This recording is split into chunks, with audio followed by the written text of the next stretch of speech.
So I was expecting a different kind of novel, but what we got here, it was a pretty solid novel, though I wasn't really in love with it.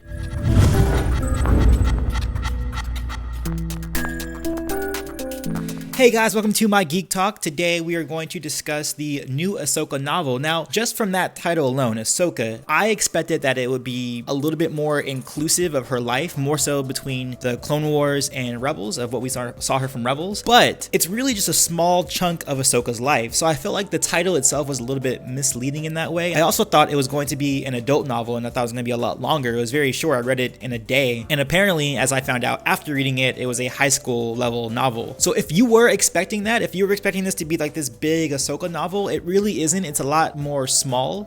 It's not about Ahsoka so much as the character herself, although it is. It's about her, of course, but it's not about a long stretch of her life. It's about a very small, like, few months in her life, which is something I was not expecting. So this first part of the review is going to be spoiler free. The plot of this novel takes place about a year after the Empire has taken over, after Order 66. We get to see a little bit into what Ahsoka was doing at the time of Order 66 and what she was doing a little bit after, but mainly this is about her exploits on this moon called Rada, where she's trying to help these farmers that are on this planet, and she meets a few people who are wary of her, but also there's themes of family, there's themes of loss, there is man versus government, and then man versus man motifs that are in this story, and it's a really solid book. At the end of the day, it's a solid book. It is a bit boring for like the first third, but it wasn't until the halfway point where I really got into the story. Not so much that I was like really like, oh, I wonder what's gonna happen. Like I was like, it was a page turner, but it was more of I was actually enjoying the story versus it being kind of like hard to get through. There was this Imperial agent antagonist that was being set up as like the main antagonist, but then he kind of like gets shifted to the wayside. So I felt like the beginning half of this story wasn't really fully developed, or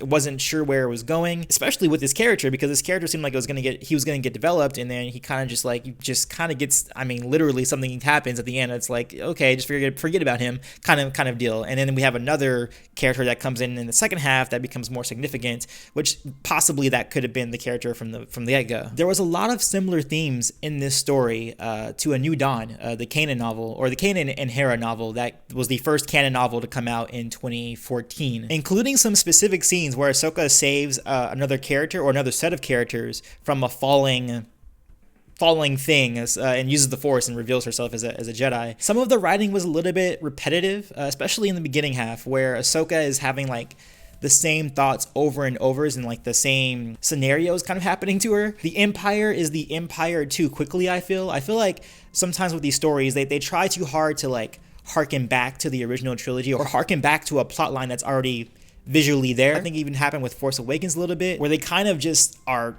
stagnated by what is already in place instead of actually letting the world develop naturally. Like I feel like a lot of what was happening here, it felt like the Empire was already like the Empire that we knew from the original trilogy, rather it being a developing empire, because this is the first year of it being an empire. Shouldn't it be like, you know, what it was in this novel, as I saw in the novel. But the best part of the book to me wasn't really the plot or the storyline or anything like that. The best part of this novel is, good thing, Ahsoka Tano. The reason I was interested in this story is because we would get to get inside Ahsoka's head. I mean, we've seen her on the show. There's been a few novels with Ahsoka in it, in the previous Legends continuity, but seeing her in this time period is what I really was interested in looking at, and I loved it. She has such an analytical mind, she's such a survivalist, and she's super compassionate, and I think those are qualities of Ahsoka that was really well written, and I think it was the best part of the story itself was Ahsoka's inner monologuing, or her inner thoughts, and just what her headspace was in at that time. If she never left the Jedi Order, and if Order 66 never happened, I think she could have been possibly the best Jedi Master in terms of like being a teacher or an instructor, whether she was teaching younglings like Yoda, or if she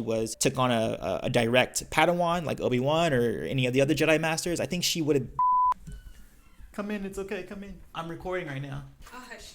I think she would have developed the young minds of Jedi very well. So it was nice seeing her hang out with just regular people. Like, you don't really get her, because she grew up as a Jedi, she just usually is all about war or dealing with, like, you know, these monks, these space monks. But to see her interacting just with like regular people, I think that was probably one of my favorite scenes in the entire novel. Now, getting into spoilers, I'm gonna get into a few things. I am gonna go more into detail with my top 10 moments of the novel, but just a little sliver of some of the things I thought that would be considered spoilers. Ashla, I think that was a very terrible choice for her to choose the name of Ashla, because that is the ancient light side name for the Force. So it's like, if anyone who kind of is familiar with that would see that name, I don't know, like I don't think you would want a name that would have any kind of suspicion to the Jedi, and that name seemed like it was kind of like when I read that a few times, I was like, I mean, I get what they're doing. I know they're trying to like give credit or give some sort of insight into like the light side of a Jedi, but it's like that's not actually very intelligent for her to going around if she's being secret across the galaxy. But I did think it was kind of cool how she faked her death and Rex's death,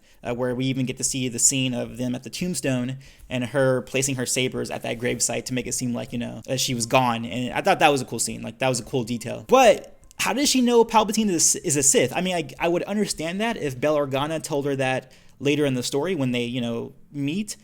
But before that point, I mean, all she really knows is that he's evil and that he's an emperor now. But to jump to the conclusion that he's a Sith Lord, it seems like, I mean, unless I missed something in the storyline, I don't think I did. But it doesn't make sense for her to like jump right to the conclusion, hey, Palpatine is a Sith Lord and an emperor. But she had no idea. Even like for Yoda and Obi-Wan in the movie, they didn't know Emperor Palpatine was Emperor Palpatine until they saw the holo of him with Darth Vader. So it's like, that's really weird. I did also feel that the sixth brother was a little underwritten. I think that both antagonists that were kind of being developed in the story, the one that was in the first half, the Jareth guy who was on Rada, and then the sixth brother in the second half, I think they should have been combined into one character and then just had that be a really well-developed antagonist throughout the story rather than having like two half stories. I also was kind of confused because I thought the sixth brother was going to eventually be the fifth brother, especially with the description that he had in the book, gray skin, markings, icy blue eyes. So I was like, oh, okay, cool. So he's the sixth brother now, but eventually he's going to become like the fifth brother in Rebels. But then, the end of the book happens and he dies. Like, even to the point where I asked Pablo Hidalgo before I was done reading, I was like, hey, is this like the fifth brother and the sixth brother? Are they like the same person? And then he was like, did you read the book? And I was like, oh, okay, that probably means that guy's gonna die. And of course, he dies. So Ahsoka takes him out in an interesting fashion. They kind of show how she got her white lightsabers, and that was because she purified the crystal that was turned to the dark side.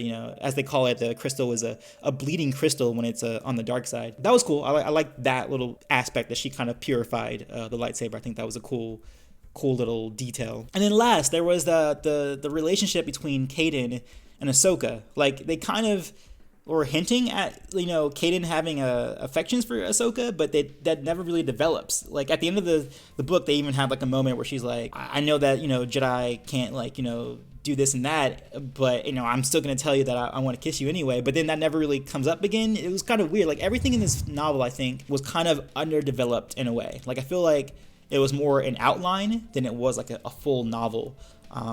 But that's really it. That's all my thoughts on the story. Again, if you want, I'm going to be talking about my favorite moments of the story in a different video. It's going to be my top 10 moments of the Ahsoka novel. So check that out. I might do another top 10 for it as well. But that's pretty much my thoughts on it. I mean, generally speaking, I think, like I said, I think it's a solid book. I don't think it's bad. I do have my qualms with it, but it wasn't like a book that I would actively dissuade someone from reading. It's just, it wasn't like the best. Like, if I were to give it a rating, I would say it's about a 3.5 stars, closer to 4 than it is to 3. But that is pretty much it. As always, peace, love, and may the Force be with you. Always.